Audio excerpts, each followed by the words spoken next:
किसको सौंपू सत्ता, ये है मेरा अधिकार।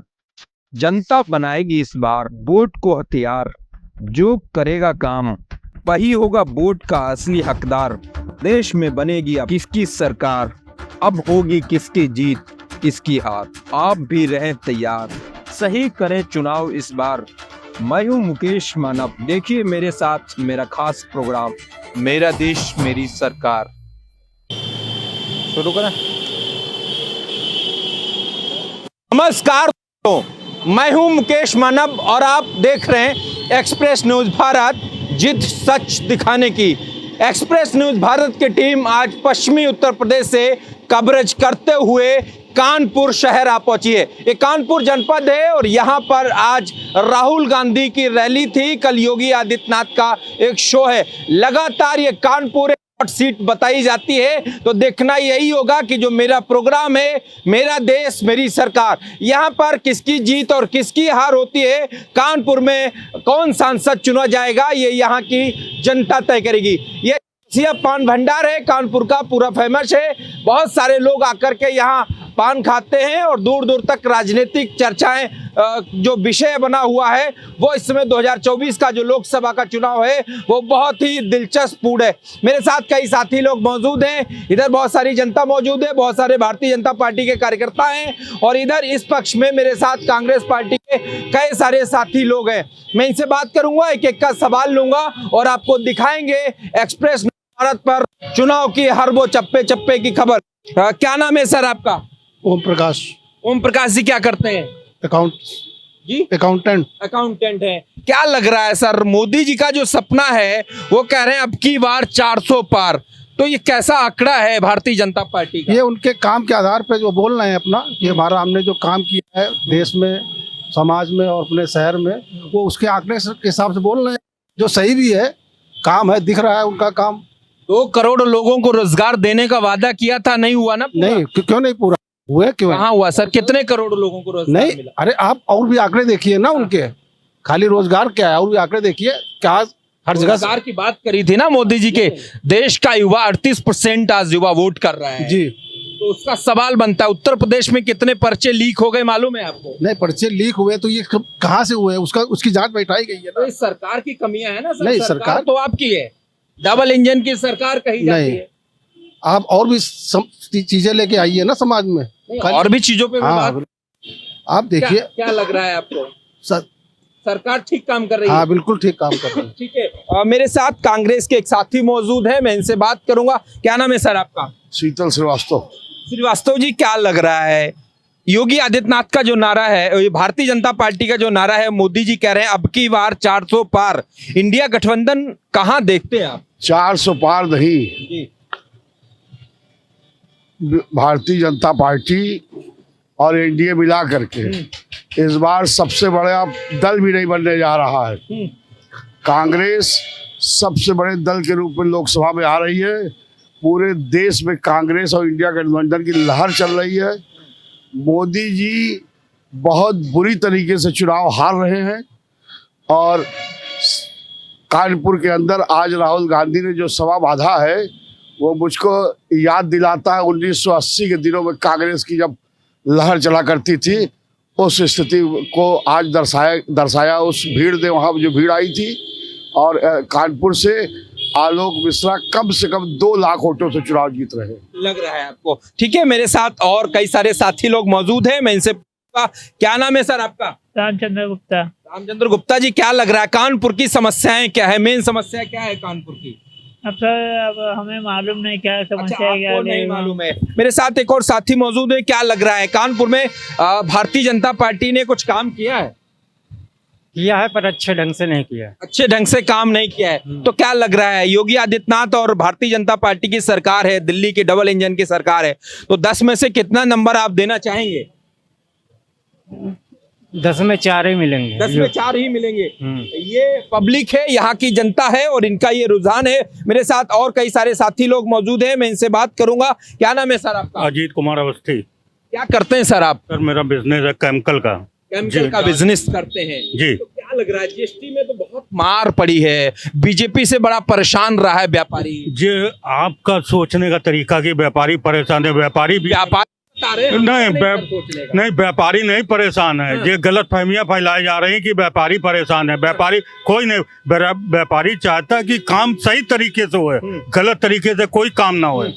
इसीलिए हम लोग बीजेपी मोदी को पसंद करते हैं। मोदी को क्यों पसंद करते हैं? मोदी को इसलिए पसंद करते हैं कि मोदी ने जो विकास किया है वो 70 सालों में कोई विकास नहीं हुआ है। 70 सालों में कोई विकास नहीं हुआ। जो युवाओं की बात करते हैं कि युवाओं को रोजगार नहीं मिला, हम ये कहना चाहते हैं क्यों नहीं रोजगार मिला। जो काम करने वाले युवक है वो बाकायदा काम कर रहे हैं, और जो जिनको काम नहीं करना उनके लिए फिर रोजगार चाहे जितना रख दो वो रोजगार नहीं करेंगे, रोजगार नहीं करेंगे। नहीं करेंगे। अच्छा, 2 करोड़ लोगों को नौकरी देने की बात करी थी, सरकारी नौकरी देने की बात करी थी। 10 साल हो गए, अब कितने ज्यादा लोगों को नौकरी मिलती? आपने ये माना कि उन्होंने 2 करोड़ लोगों को नौकरी के लिए बात करी थी, हर साल में कहा था। और उधर कितने साल में किसको नौकरी मिली? हम कह रहे सरकारी, कांग्रेस सरकार में किसी को नौकरी नहीं मिल रही है। कांग्रेस पे हम कांग्रेस से जुड़े हैं, राजनीति से। कांग्रेस से जुड़े थे आप? हम लोग पहले कांग्रेसी थे सब लोग, पर ये सब बदल गया। इन्होंने कोई काम नहीं किया, कांग्रेस ने कोई काम नहीं किया। ठीक है, मेरे साथ एक कांग्रेस के साथी मौजूद है, मैं इनसे बात करूंगा। क्या नाम है सर आपका? राजेंद्र द्विवेदी। द्विवेदी जी, क्या लग रहा है? देखिए, इतना बड़ा आरोप लग रहा है कांग्रेस पे। 70 साल हो गए आपकी सरकार को, देश को लूट लिया, कोई काम नहीं किया है। नहीं, ऐसा तो हो ही नहीं सकता। आज एम्स बने या IIT बनी है और बहुत से बड़े भारतीय संस्थान बड़े बड़े बने हैं, तो कांग्रेस ने किए थे। अब इधर कांग्रेस ने भी 2004 से और 14 के बीच में बड़े बड़े कार्य हुए, तो ये कहना गलत है कि 70 साल में काम नहीं। 70 साल में तो बहुत काम हुए। इधर कुछ थोड़ा सा पब्लिक में हम देख रहे हैं रोष है बेरोजगारी को लेके। जिस तरह अग्निवीर योजना देश के लिए आदमी आर्मी में जाता है, बड़े सौभाग्य का होता है जो बच्चा वो चुना जाता है, उसकी जान हथेलियों पे और वो चुनता है अपने को देश की सेवा में। उसके भविष्य के साथ भी थोड़ा खिलवाड़ किया इस सरकार ने, इसलिए इस टाइप की सब रोष है। और हम तो आज कानपुर की मेन समस्या हम लोग ग्रसित हैं। कानपुर हमारे जाम से बहुत ग्रसित रहता है और हमको उम्मीद थी कि यहाँ से एक अच्छा सांसद हो, लेकिन हमारे बीच में बीजेपी ने प्रत्याशी ऐसे लाए हैं जो कानपुर से उनका ताल्लुकात कम रहा। हमें आलोक मिश्रा को हम लोग जानते हैं, करीबन 30 साल से वो राजनीति में सक्रिय राजनीति में है और वो चप्पे चप्पे कानपुर की गली से और कानपुर की समस्याओं से वाकिफ हैं। और हम एक बात आपको बताना चाहते हैं कि हमारे श्री विकास जी 2 बार केंद्रीय मंत्री रहे। सबसे ज़्यादा कानपुर में अगर ओवर ब्रिज बनाए गए जो 70 साल में उनके कार्यकाल में 10 सालों में उन्होंने बनाए, कानपुर में सबसे ज़्यादा ट्रेनें उन्होंने चलवाई। तो ऐसा आप कह ही नहीं सकते कि कांग्रेस के सांसदों ने काम नहीं किया। बहुत कार्य हुए हैं, कार्य किया। अगर उनको गिनना पड़ेगा तो बहुत कहना मुझे पड़ेगा लंबा विस्तार से, तो समय नहीं आए। तो फिर जनता ने आपको बाहर क्यों कर दिया सत्ता से? नहीं, जनता ने बाहर करा। एक जनमानस में एक भावनाएं होती हैं। 10 साल में उन्होंने सोचा शायद मोदी जी को नई चीज देंगे, तो जनता थोड़ा सा उनके दूसरी तरफ बहाव में आ जाती है। फिर 10 साल में जब उन्होंने मोदी जी को देखा कि मोदी जी हमारी वो अपेक्षा नहीं पूरी कर रहे हैं, तो फिर वो कांग्रेस की ओर मुड़ रही है। ये हम देख रहे हैं जो आम जनता में। मेरे साथ कई साथी लोग और मौजूद हैं। क्या नाम है सर आपका? प्रसून तिवारी। तिवारी जी, क्या करते हैं आप? मैं पेशे से अधिवक्ता हूँ। अधिवक्ता है, एडवोकेट है। कानपुर की जाम की समस्या बहुत ज्यादा, आप जाते होंगे तो बता भी रहे हैं कई लोग। तो क्या लग रहा है, भारतीय जनता पार्टी की सरकार है, डबल इंजन की सरकार है, ये व्यवस्था नहीं कर पाएगी? नहीं, व्यवस्था तो सुचारू रूप से चल रही है। व्यवस्था योगी काल में या व्यवस्था विगत 7 वर्षों में काफी सुदृढ़ हुई है। जो चौराहों पे जो जाम लगता था, मैं तो कचहरी जाता था आसपास जाता, जो मुझे जाने में आधे घंटे पौने घंटे लगते थे, आज समय में 10 से 15 मिनट लगता है कचहरी पहुंचने में, आने में, कहीं पर भी जाने में। कहीं कोई जाम की समस्या नहीं है। मैं लग रहा है आपको भारतीय जनता पार्टी में बढ़ी है? भारतीय जनता पार्टी की जब से सरकार आई है तो महंगाई चरम सीमा पे पहुंच गई है। नहीं, बिल्कुल नहीं है। कैसे? 300 का सिलेंडर 1000 के ऊपर कर दिया। नहीं, आप सिलेंडर की बात कर रहे हैं महोदय, अकाउंटेंट साहब, मैं जवाब दे रहा हूँ।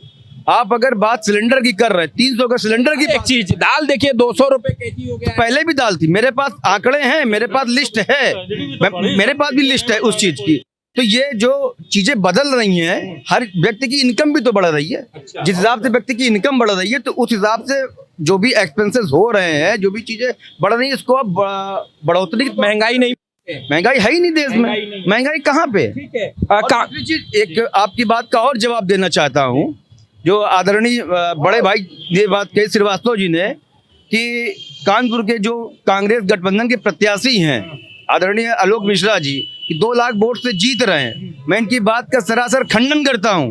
आप 4 जून को देख लीजिएगा, भारतीय जनता पार्टी के प्रत्याशी रमेश अवस्थी जी पूर्ण 2 लाख से प्लस वोटों से जीत के आ रहे हैं और मोदी जो नारा दिया अब की बार 400 पार, तो 400 पार के नियर बाय बीजेपी की सीटें रहेंगी, ये चीज डेड श्योर है। और जो कांग्रेस शासनकाल में जो आदरणीय भाई साहब ने बोला कि 70 सालों में जो देश में समस्याएं थी, समस्याएं तो ऑलरेडी रही है ना। समस्याओं का निदान ढूंढ, समस्या का जन्म तब होता जब समस्या पे समस्या होती चली जा रही है। आपने निदान नहीं देखा, आपने केवल अपनी वोट बैंक की पॉलिटिक्स के लिए सिर्फ और सिर्फ आपने पब्लिक के बीच में वो जो एक जहर घोल दिया जिसको बोलते हैं ना जातिवाद का।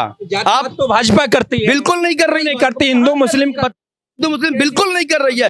मोदी जी का नारा है सबका साथ सबका, नारा होने से क्या होता? अरे कितने मुस्लिम लोगों को आपने जेल में डाल दिया मालूम? किसको? आजम खान वो लोग अतीक अहमद की हत्या कर अपराधी थे, अफजल अंसारी को बताइए आप पॉइजन दे दिया गया, बिल्कुल नहीं दिया गया। उसकी प्रॉपर तरीके से रिटायरिंग सिटिंग जज से जांच हुई, जांच होने के बाद वो केमिकल जांचें हुई, जांच होने के बाद उनका बिस्तर की भी जांच हुई, बिस्तर सुरक्षित है, ठीक है, कहीं कोई केमिकल नहीं दिया गया, जो भी चीजें हुई और जो भी ठीक है। इसके पहले आपने आरोप लगा दिया कि बीजेपी ने जातवाद किया। उस गवर्नमेंट हमें पूछिए, नहीं बिल्कुल नहीं, बिल्कुल नहीं। कोई भी मुस्लिम देश का कोई भी मुस्लिम नाराज बिल्कुल नहीं है, बिल्कुल नहीं नाराज है। दूसरी चीज, जो भी सरकार है बीजेपी की सरकार से 2014 से पूर्व की सरकारें रही, उन सरकारों के द्वारा पोषित इन माफियाओं ने देश के ऊपर विशेष समुदाय के ऊपर अपना साम्राज्य बना रखा था, वोट बैंक सुरक्षित कर रखा था कि आप आइए,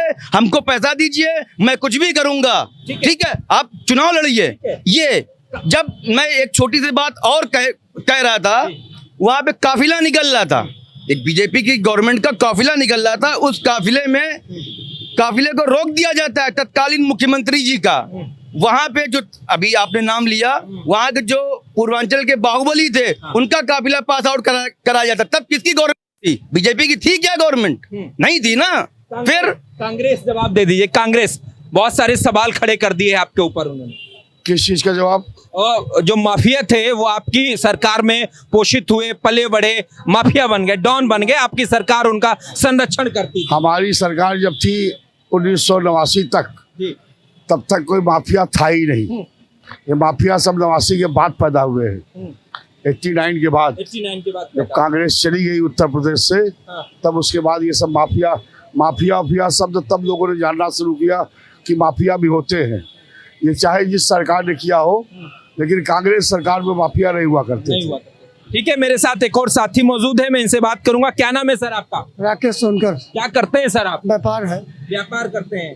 तो क्या लग रहा है, डबल इंजन की सरकार है, यूपी में योगी आदित्यनाथ मुख्यमंत्री हैं और भारत सरकार में, दिल्ली में भी सरकार है, मोदी जी नारा लगा रहे हैं अब की बार 400 पार। क्या लग रहा है भारतीय? ये 400 पार नहीं, 40 सीटों में सिमटने वाले हैं।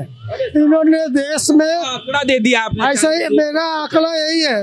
अरे 140 समझ लीजिए। अच्छा, 140 समझ लीजिए। वो कह रहे हैं कांग्रेस का सुपड़ा साफ हो रहा है। उनके कहने से क्या सुपड़ा इनका साफ हो रहा है? वो इसलिए साफ हो रहा है, बच्चों की स्कॉलरशिप, उसमें इन लोग स्कॉलरशिप नहीं दे रहे हैं। महंगाई चरम पे पहुंचा दी है। एक 500 रुपए कमाने वाला अपने घर का खर्चा कैसे चला सकता है? अब ये मुझे बता दीजिए। 400 दिहाड़ी मिल रही है उसको, और 2 किलो जावरा, क्या बोलते हैं उसको, बाजरा मिल रहा, 3 किलो गेहूँ मिल रहा। उनको तो बिल्कुल बेकार किए दे रहे। अब उससे पूछिए प्रधानमंत्री जी से, मुख्यमंत्री जी से, 4 किलो बाजरा कौन खाता है? यहाँ पक्षी खाते हैं, इंसान नहीं खाता है। हाँ, भारतीय जनता पार्टी जवाब दे दीजिए। आपके पास जवाब है। वो कह रहे हैं पक्षी बाजरा खाते हैं, चिड़िया खाती हैं, आप इंसान को बांट रहे हैं। बाजरा हम लोग के शरीर के लिए इतना फायदेमंद चीजें हैं, ये लोग नहीं जान रहे। ये लोग सोच रहे चिड़िया खाते हैं। बाजरा से इतना मोटा अनाज जितना खाएंगे उतना फाइबर आप युक्त होगा आदमी के शरीर। तो क्या लग रहा है 5 किलो राशन से जनता खुश है?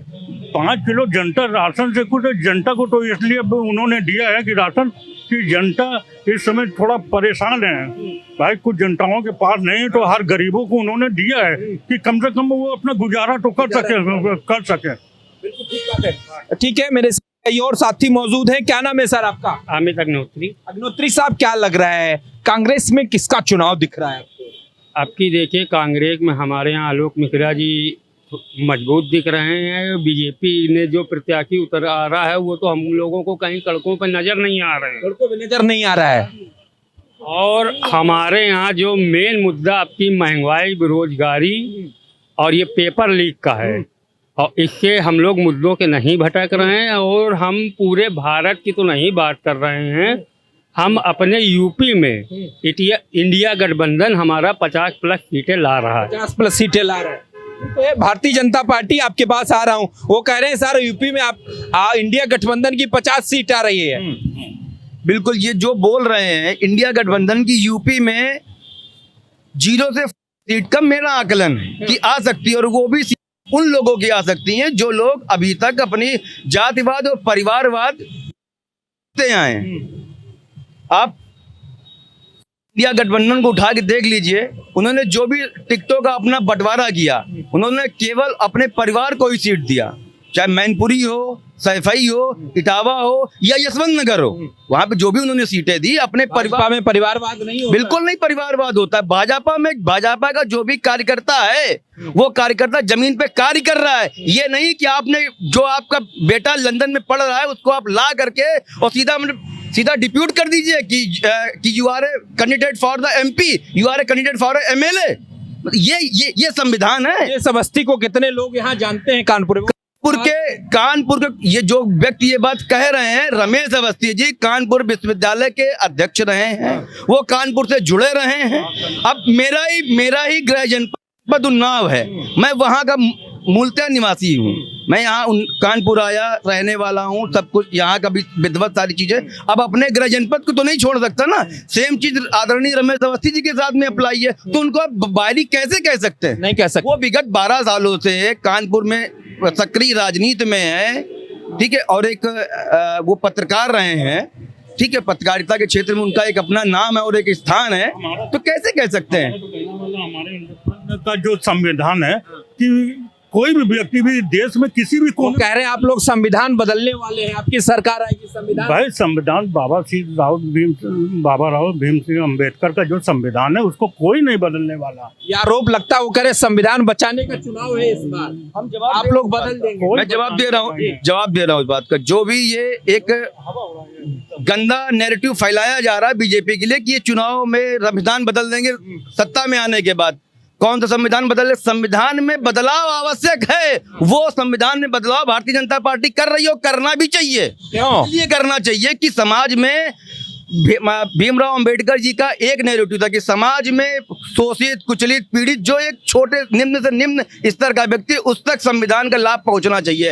इस 70 साल के नैरेटिव में जो ये शासन थी, जो ये राजनीति थी, जो कानून व्यवस्थाएं थी, ये सिमट के चंद लोगों के हाथों में सिमट चली गई थी। जैसा चाहते थे वैसा वो करते थे। आज हमारी न्यायपालिका स्वतंत्र होकर वो अपना निर्णय दे रही है, ठीक है। तो ये यहाँ संविधान बदलने की बात नहीं, संविधान को परिवर्तित किया। राम मंदिर का निर्माण हुआ है, ठीक है, उसमें फैसला सुनाते हैं जो जज, अगली बार जाकर के उनको राज्यसभा सांसद बना दिया जाता है। ये सही फैसला है क्या? नहीं, फैसला वो उनकी देश के प्रति भावना है। आपकी भी भावना हो सकती है, मेरी भी भावना हो सकती है कि भाई मैं भारतीय जनता पार्टी के माध्यम से देश की सेवा करना चाहता हूँ। देश की सेवा करना। हाँ?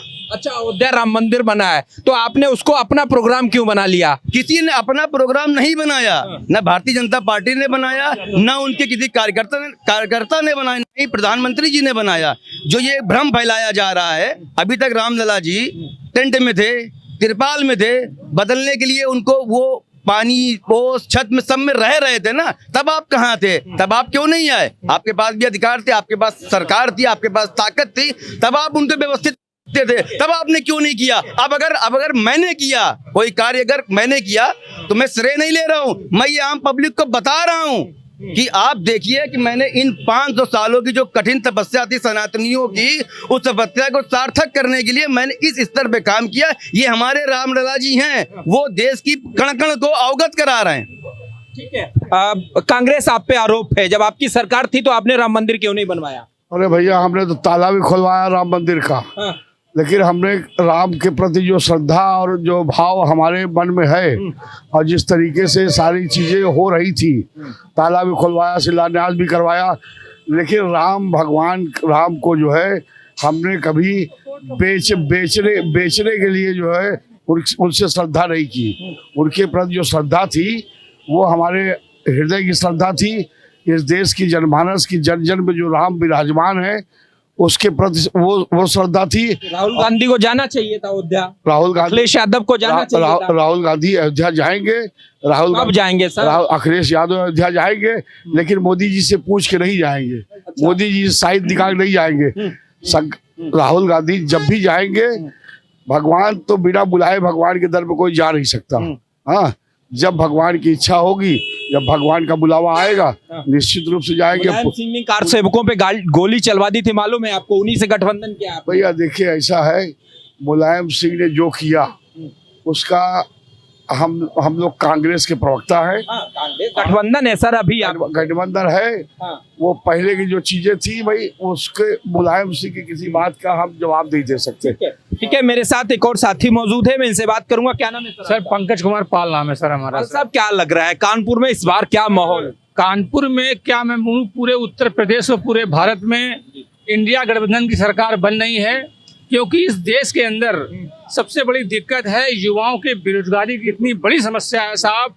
कोई भी वैकेंसी ऐसी नहीं होती है जो कोर्ट के आधार पर ना होती हो। उत्तर प्रदेश में फार्मासिस्ट से लेके नगर निगमों में सर सारे पद जो हैं टेंडर भरे जा रहे हैं। आप इस देश के अंदर पहले क्या था, गांव में सर एक पर 4 भाई हैं, एक को नौकरी मिल गई, 3 आराम से काम कर रहे हैं। जब आप नौकरी ही खत्म कर देंगे तो बच्चे पढ़ के क्या करें सर? सबको तो प्राइवेट सब प्राइवेट होम मान सकते। सारे पेपर लीक भी हो गए सर। लीक देखिए सर, हम ये चाहते हैं सत्ता बदलनी चाहिए, नहीं बदलेगी तो इस आने वाली युवाओं के लिए बहुत बड़ी दिक्कत है, क्योंकि संवैधानिक संस्थाओं को ये निगल गए हैं, खा गए हैं। ये सरकार जो है ये पूरी संविधान विरोधी सरकार है सर। ठीक है, मेरे साथ कुछ बच्चियां मौजूद हैं, मैं इनसे बात करूंगा। आप इधर आ जाएं एक बार। क्या नाम है बच्चों आपका? चांदनी। शालिनी, वोट बन गया आप? चांदनी, वोट बन गया आपका? नहीं, अभी नहीं बना है। अच्छा, अभी नहीं बना। क्या लग रहा है कानपुर में किस तरीके का माहौल है? माहौल बहुत खराब है। सरकार ने मतलब कि पापा को हमारे काम नहीं मिलता। छत, मोदी जी ने कहा था कि छत बनेगा, घर बनेगा, लेकिन अभी तक हम लोगों की छत पे ना घर बन पाया है, ना कुछ सर पानी छूता रहता है, घर में पानी भर जाता है, बहुत ज्यादा दिक्कत हो रही है। मोदी जी ने तो बहुत सारे लोगों को घर दिए हैं, हम लोगों को कुछ नहीं मिला है अभी आप तक। लोगों को कुछ नहीं मिला? नहीं, सिर्फ सिलेंडर मिला है, उसमें भी गैस की सुविधा नहीं। हम लोग कभी भरवा पाते, कभी नहीं भरवा पाते। अच्छा, उत्तर प्रदेश में बच्चियां सुरक्षित हैं, क्या लग रहा है आपको? हाँ, ये बात सच है कि सुरक्षित है अब। बहुत सारे कांड उत्तर प्रदेश में हुए। हाथरस कांड हुआ, मालूम है आपको? उन्नाव रेप कांड हुआ बगल में। बहुत सारी ऐसी घटनाएं हुई बच्चियों के साथ। वो तो हुई थी, लेकिन जब मोदी जी ने किया, सही किया उसके लिए। अच्छा, ठीक है। आपका क्या नाम है? खुशी। कौन सी क्लास में है आप? 8 में। 8 में। क्या लग रहा है कानपुर में इस बार किसका माहौल नजर आ रहा है आपको? क्या बताएं? योगी आदित्यनाथ की सरकार है उत्तर प्रदेश में, भाजपा की सरकार दिल्ली में है, तो क्या लग रहा है 10 में से कितने नंबर देंगे आप? मोदी जी सही नहीं कर रहे हैं। मोदी जी सही नहीं लग रहे हैं। क्यों इतना नाराज है मोदी जी से आप? क्योंकि मेरे घर पानी छूता है, दिक्कत है, बहुत दिक्कत है। देखिए, ये बच्चियां हैं, ये कानपुर का सवाल है कि मोदी जी आपके पास छत नहीं है, आपके घर में बहुत सारी पानी भरने की समस्या है, तो ये बच्चियां हैं, देखिए इनका दर्द है। आप कह रहे हैं कि मोदी जी ने बहुत विकास किया है। नहीं, मोदी जी ने विकास किया, इसमें कोई संदेह किसी भी जाति धर्म को देख के नहीं किया। संदेह होना भी नहीं चाहिए। धर्म की सर हम बात ही नहीं। मैं उस चीज का उत्तर दे रहा हूँ। आदरणीय कांग्रेस जी के जो होते, आप बच्चों के पास में छत नहीं है, हो सकता है इन्होंने फॉर्म भरा हो ना भरा हो, इसकी जानकारी इन्होंने दी नहीं, ना मुझको ना आपको। अगर इन्होंने अपना भरा होता तो इनका जब समय नंबर आएगा तो इनको अवश्य घर। रोजगार भी नहीं है, पिताजी को काम नहीं मिल पा रहा है, बता रही हैं पिताजी। अब फिर रोजगार सब जगह, वकील साहब है, रोजगार नहीं है। जानकारी आपको रोजगार, मैं उससे पहले इस बात की आपको जवाब दूं, रोजगार है। अब आप हैं, आप भारत का भविष्य हैं, आप पढ़े लिखे, आपके लिए सरकार ने सारी सुख सुविधाएं दे रखी है। अब उन सुख सुविधाओं से आपको कोई वंचित नहीं रख सकता। उन्नाव से मुझे याद आ गया, आप उन्नाव के हैं। उन्नाव में रेप कांड हुआ, विवेक सागर का इतना बड़ा केस था। विवेक सेंगर नाम आप करेक्ट कर लिए, कुलदीप सेंगर। सॉरी, कुलदीप सेंगर नाम है। क्या लग रहा है, भारतीय जनता पार्टी में हाथरस कांड हुआ, शाहजहांपुर में स्वामी चिन्मयानंद का, ऐसे में आप कह रहे हैं महिलाएं सुरक्षित हैं? नहीं, तो मैं ये इस बात को फिर बता रहा हूं आपको कि अगर ये भारतीय जनता पार्टी की सरकार ना होती, किसी अन्य दल की सरकार होती, ठीक है, चाहे वो सपा की हो, बसपा की हो, ठीक है, और चाहे वो कांग्रेस की गवर्नमेंट होती, इन अपराधियों को बचाने के लिए सरकार पूरी ताकत लगा देती। आपके पश्चिम बंगाल में अभी हुआ महिलाओं के साथ में, ठीक, क्या कुछ नहीं हुआ, ठीक है, वहां की पूरी गवर्नमेंट लग गई, संदेश खाली में पूरी गवर्नमेंट लग गई उस अपराधी को बचाने के लिए लगी, लेकिन वहां बीजेपी नहीं थी। बीजेपी होती तो वो अपराधी को निकाल के ला के खड़ा कर देती। रही बात यूपी की, चाहे वो किसी भी पार्टी का विधायक हो, सांसद हो, अगर वो अपराधी है, उसने अपराध किया है, उसको सजा मिलेगी 1000%। आप पूर्व विधायक उन्नाव कुलदीप सेंगर को देख लीजिए, सजा मिली, अशोक चंदेल जी को देखिए, सजा मिली, कुछ नहीं, कोई पार्शलिटी नहीं। न्यायपालिका हमारी पूर्ण रूप से स्वतंत्र हो के कार्य कर रही है और निर्णय दे रही है। और आपकी एक बात का और उत्तर देना चाह रहे थे, जो आदरणीय बोल रहे थे कि इंडी गठबंधन की सीटें, ये बात सरासर समझ में नहीं आ रहा कि इन्होंने किस तथ्यों के आधार पे इंडी गठबंधन की गवर्नमेंट बना के ला खड़ा कर रहे हैं। ये सिर्फ और सिर्फ एक हवा फैला रहे हैं, भ्रम फैला रहे हैं, भ्रम में ऑलरेडी जी रहे हैं और कुछ नहीं है। ये अपना आने वाले 13 तारीख को वोट भी अपना, ठीक है, रसातल में डालेंगे बस। मेरे साथ एक और साथी मौजूद हैं। क्या नाम है सर आपका? ओम प्रकाश सर। ओम प्रकाश जी, क्या लग रहा है, मोदी जी ने कुछ काम किया है? अरे सर, मोदी जी काम है तो दिख रहा है, वो तो आम पब्लिक सभी को दिख रहा है। क्या नहीं दिख रहा है? क्या करते हैं आप? हम तो प्राइवेट ड्यूटी करते हैं, प्राइवेट ड्यूटी करते हैं, तो कितना खुश है मोदी जी से? बहुत खुश हैं, पूरी तरह से खुश हैं। क्या लग रहा है आपकी किसकी सरकार आएगी? बस उन्हीं की सरकार आनी चाहिए और किसी की नहीं। उन्हीं की सरकार। क्या नाम है चाचा जी आपका? मूलचंद। क्या लग रहा है किसकी सरकार आ रही है इस बार? अब जो आ जाए भैया, हम तो बाहर के हैं भाई, हम क्या अच्छा, ठीक है। कई सारे साथी लोग थे, हर व्यक्ति का अपना एक अलग सवाल था और कानपुर की जनता का मन जो है टटोलने की कोशिश की गई। तो देखना यही होगा कि यहाँ पर 13 तारीख में वोटिंग है और यहाँ की जनता इस बार किसको सांसद चुनना चाहती है, यहाँ पर किसकी जीत और किसकी हार होती है। आप लोग देखते रहिए एक्सप्रेस न्यूज भारत, जित सच दिखाने की। जय हिंद, जय भारत।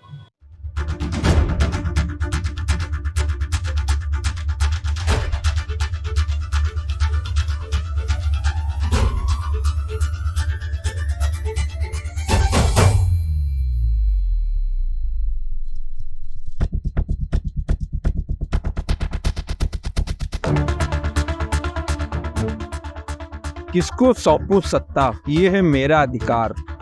जनता बनाएगी इस बार वोट को हथियार। जो करेगा काम वही होगा वोट का असली हकदार।